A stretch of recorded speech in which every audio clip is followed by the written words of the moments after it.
आत्मा नमस्ते. चला तर खूप छान जेवणाला ऊर्जा दिली आहे. वाटलं पल्लवी? हा. मी सकाळी ब्रेकफास्ट साठी ट्राय केलं होतं.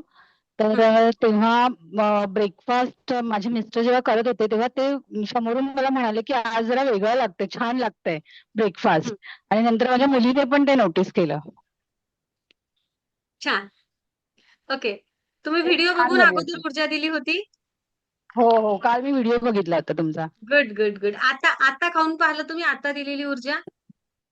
आता मी ऍक्च्युली फ्रूट घेतलं होतं तर ते मी फोडलं नाहीये, मी असं पूर्ण होतं तर मी नंतर कट करून खाऊन बघेल. नक्कीच, नक्कीच. उद्या परत सांगा. खूप सुंदर. Yes yes. नेक्स्ट. मॅडम मी बोलू? हो, स्नेहा. हां. मॅडम हे सेम जेवण मी दुपारी जेवली होते, पण आत्ताची चव एवढं सुंदर लागते, म्हणजे काहीच बदल केला नव्हता, सेम जेवण होतं. पण आज मला आत्ताची रेकी करून ऊर्जा देऊन केलंय तर ते खूप छान लागलं मला दुपारपेक्षा. गुड. अलकाताई पाटील. हा, ते आता जे मी खाल्लं ना मॅडम, आता नेहमी खाते मी, ते अक्रोड ठेवले होते मी. तर आज गोड लागत होते खाताना असं. चव बदलली चव. खूप छान लागले. खूप गोड सुंदर. लागले गोड.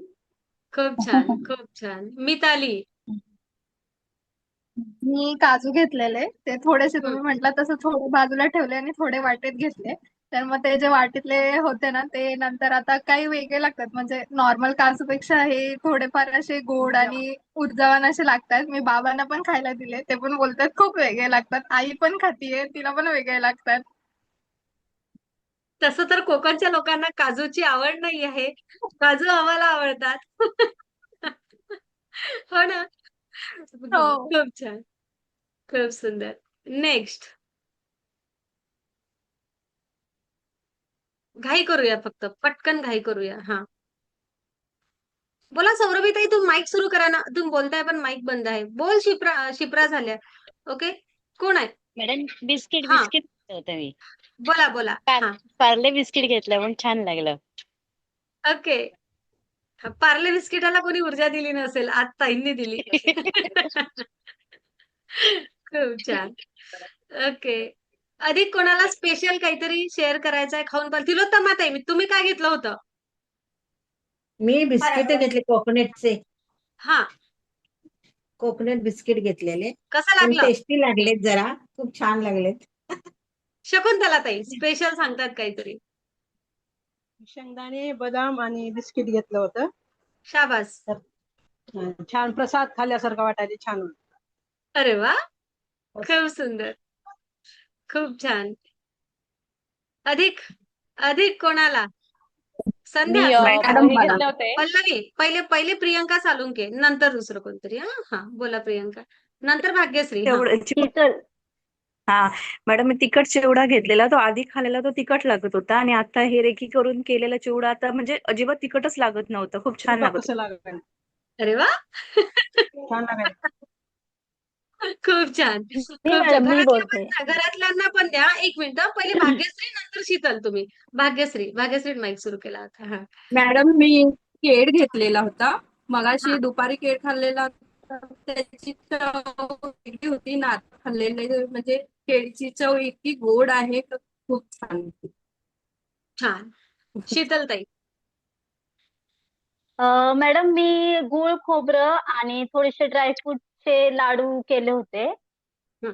तर आता मी ते रेकी दिल्यानंतर खाल्ला एक घास. तर हां. छान तुपट आणि आता संपलंय ते तोंडातलं, तरी पण तोंडात अजून त्याची चव रेंगाळती. हे खूप महत्वाचं. आणि मी परत विचारते आहे, शीतलताईंनी म्हटलं तसं चव तर रेंगाळते आहे, पण अधिक परत खावं, असं कोणाकोणाला वाटून राहिलं ती हो ऊर्जा हो हो दिलेलं? हो, हे मला वाटतंय. हो, म्हणजे मी हां, सहसा खात नाही अजून सारखी भेळ, पण मी हं. सारखी खातीये. व्हिडिओ चालू आहे, पण म्हणजे माहित नाही, पण मी खातीये. पण मी खाती आहे. तो मला त्याला चव छान येतं मला शेंग आणि म्हणून मी पण झाकून ठेवलं. हां, संध्यानंतर प्रज्ञा. मॅडम हां, संध्यानंतर प्रज्ञा. हां. मी काकडी घेतली होती. ती टेस्ट केल्यानंतर अशी कवळी काकडी लागते आणि ती अशी मोठी काकडी होती. पण आता हां. जी छोटी काकडी असते ना, कवळी कवळी छोटी छोटी गोड, तशी त्याची टेस्ट लागते. ओके. खूप छान. प्रज्ञाताई. मी बनाना घेतलं होतं. हम्म केळ घेतलं होतं मी केळ. हम्म आणि मी त्याचा एक बाईट घेतला. माझ्या शेजारी माझी मुलगी बसली होती. तिला पण म्हणलं एक बाईट घे. तिला काही केळ आवडत नाही. पण मी तिला बळजबरीने घ्यायला लावलं. ते केळ खाल्ल्यानंतर ती मला म्हणते छान लागतं केळ, मला अजून एक दे. ओके. मग आता ती किती एरवी आयडिया तिच्या मागे मिळाल्या? लागायला लागतं केळ खा म्हणून. आता बघा. सुद्धा मी तिला बळजबरीने एक घास खाऊ घातला आणि नंतर परत आता मागतीये ती. ओके. खूप छान. मग मी तुम्हाला आयडिया देते. एक निर्मला ताईला बोलू देते आणि मग शेअरिंग थांबून आपण आहे ना आयडिया सांगते मी तुम्हाला. निर्मला ताई बोला. हो. ताई, मी आज कार्यक्रमाला बाहेर गेले होते ना, मी आत्ताच जॉईन झाले म्हणून मग. बरं, काय हरकत नाही. बघा सगळ्यांनो, बघा पण व्हिडिओ बघा सगळ्यांनो, आता आपला स्वयंपाक बिघडणार नाही. ओके. थोडंसं काही कमी जास्त झालं ना, जसं आपण ऊर्जेसोबत जुळतो ना, तसं आपण ना आपोआपच सुगरण व्हायला लागतो. तुम्ही स्वतः सांगणार, मॅम स्वयंपाक बिघडत नाही, कारण ऊर्जावान स्वयंपाक असतो. आपोआप त्याला स्वाद निर्माण होतो. झाला आहे? ओके. हा फरक आहे ऊर्जेचा. काय केलं आपण? काय केलं आपण? काही केलं का विशेष मला सांगा. फक्त त्याला ऊर्जा दिली, सकारात्मक ऊर्जा दिली. सगळे दादा पण आहेत. दादा बरोबर ना सकारात्मक ऊर्जा दिली ना फक्त? कारण तुम्हाला फक्त खायचं काम असते. तुम्हाला स्वयंपाक करायचा नसतो, असं म्हणायचं बरं मला. तुम्हाला स्वाद घ्यायचा असतो घरी. असं झालं, तसं झालं, हे खराब झालं, हे बरोबर झालं, हे सांगायचं असतं. तर आम्ही काय केलं आहे, फक्त आता ऊर्जा दिली आहे. हं? आणि चव बदलली आहे. प्रसाद दादा तुमच्या हातात काय होतं? मग सांगते मी यांना आयडिया सगळ्यांना. आंबोळी होती. आंबोळी आणि चटणी आणि हे होतं. हां, आंबोळी आणि काळ्या वाटाण्याचा सांबार आणि चटणी. हां. ओके. काय वाटलं?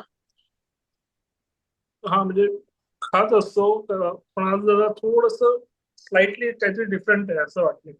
डिफरंट आहे असं वाटलं. ओके. स्वाद वाढला की कमी झाला? वाढणारच आहे तो. वाढला. म्हणजे माझी बायको डोसा कधी करत नव्हती, घावणे वगैरे करत होती, पण ती आता डोसा म्हणजे आज फर्स्ट टाइम होतं, चांगलं व्यवस्थित केलं होतं. बघा. बघा सगळ्यांना, जर का एखाद्या गोष्टीमध्ये थोडंसं काही कमी आहे, जास्त आहे असं वाटलं ना, छान ऊर्जा द्या. आणि ना कमी आहे, जास्तीचं का, तर जसं आपण पाण्याला ऊर्जा देतो, तसं जर रोज एवढं 1 मिनिट जर त्या जेवणाला छान सकारात्मक ऊर्जा दिली ना, तर जर फक्त एवढ्या ऊर्जेनी चव बदलली आहे, ऊर्जा बदलली आहे, ह्या गोष्टी झाल्या आहेत, मान्य आहे. पण हे फक्त चव बदलण्यापुरतं आहे का? तर हे फक्त चव बदलण्यापुरतं नसून या जेवणाची ऊर्जा बदलल्यामुळे आपोआप जेवण करत असताना जी एनर्जी, जे अन्न आपल्या शरीरामध्ये शुद्ध जाणार आहे, त्या शुद्ध अन्नाचा परिणाम विचारावर, आचरणावर, आरोग्यावर आणि बाकी आपल्या दैनंदिन सगळ्या आयुष्यावर असणार आहे. त्या ऊर्जा निर्माण होणार. आणि म्हणून कायम जेवणाला ऊर्जा देत चला. जसं ग्रहण केलं तशी बुद्धी प्राप्त होते, असं म्हणतो ना आपण. शुद्ध खावं. तसं हे याला ऊर्जा द्या. मी असं नाही म्हणणार की एखादं खराब झालेलं जेवण आहे ते जेवा, त्याला ऊर्जा द्या आणि जेवा. मी असं नाही म्हणणार तुम्हाला. हं? पण जे अन्न आहे छान आपलं, त्याला अधिक छान ऊर्जावान करा आणि जेवण करा. मी काय म्हणते, विश्वास नका ठेवू. आता फक्त चवीपुरता विश्वास ठेवलाय ना, हळू-हळू ना आरोग्यामध्ये काय बदल होते एखाद्या व्यक्तीला ऊर्जावान जेवण दिल्यानंतर, त्याचा अनुभव घ्या आणि नंतर सांगा.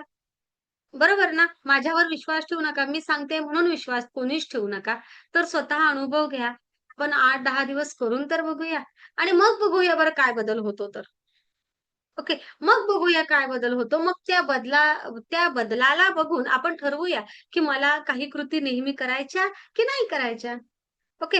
कधी-कधी महिला मंडळ आपलं काय होते ना, स्वयंपाक करताना अ, थोडीशी चिड वगैरे होते. होते ना. सगळं बरचसं जेवण जेवण म्हणूया किंवा काही सगळ्या वस्तू कुठून-कुठून आलेल्या असतात. त्यामध्ये त्या ऊर्जा असतात. एवढंच नव्हे, तर कधी आपण बाहेरून हॉटेलवरून वगैरे आणून जेवण करतो.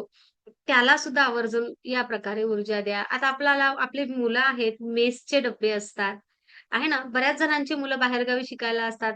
मेसवर काय जेवण मिळते, कसं मिळते, खरंच ती सेवा मिळते त्यासाठी थँक पण तरीही घरच्या जेवणाची आणि बाहेरच्या जेवणाची सर येत नाही.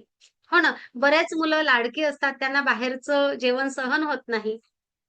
तर नक्कीच घरून त्या डब्याला त्याचा टिफिन आला, की छान मस्त व्हिडिओ कॉलला 1 मिनिट ऊर्जा द्या त्या टिफिनला त्याच्या आणि बघा तुम्हाला काय फरक वाटते तर.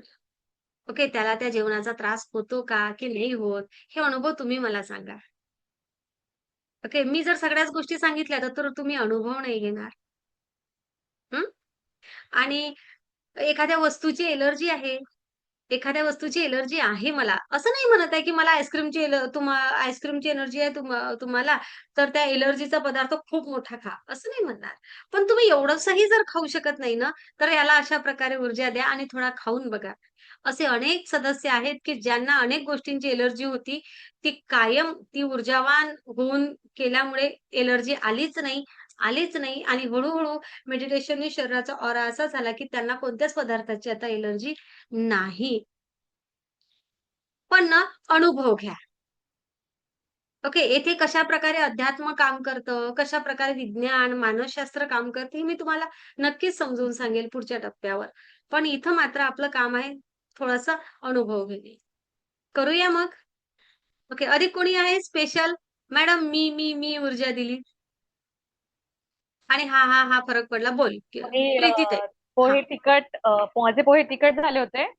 पण हं. मी टेस्ट करायच्या आधी मुलाला दिले होते आधीच खायला. तो म्हटला खूप तिखट झालेत म्हटलं. मी म्हटलं आता थोड्या वेळानं चेक कर म्हटलं परत एकदा तुला सांगून दाखवते. तर म्हटलं आता सब तिखट नाही लागत आहेत आणि छान लागत आहे. छान. प्रीतीताई.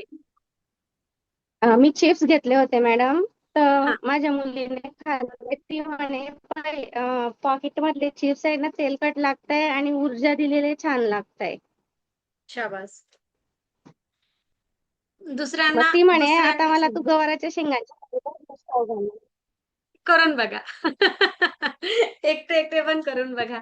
ओके. तर उद्यापासून अशा प्रकारे आपल्या गॅसच्या ओट्याला छान ऊर्जा द्या. ओके. आपल्या व्हिडिओमध्ये भरपूर माहिती दिली आहे ती बघा. बोल किरण. ऍक्च्युली अनुभव नाही शेअर करायचा आहे. हां. माझं म्हणजे जे आपण ऊर्जा देतो ना, तर ती हं. ऊर्जा स्थिर बोलल्यानंतर पण चालूच होतं. मग ते काही नाही होत. कसं स्टॉप होत असते बेटा करायचं? असं. होत असते बेटा असं. मग ते काही नाही. हात आपण असं करून घेतलं तर चालतं ना? हं. चालेल. ओके.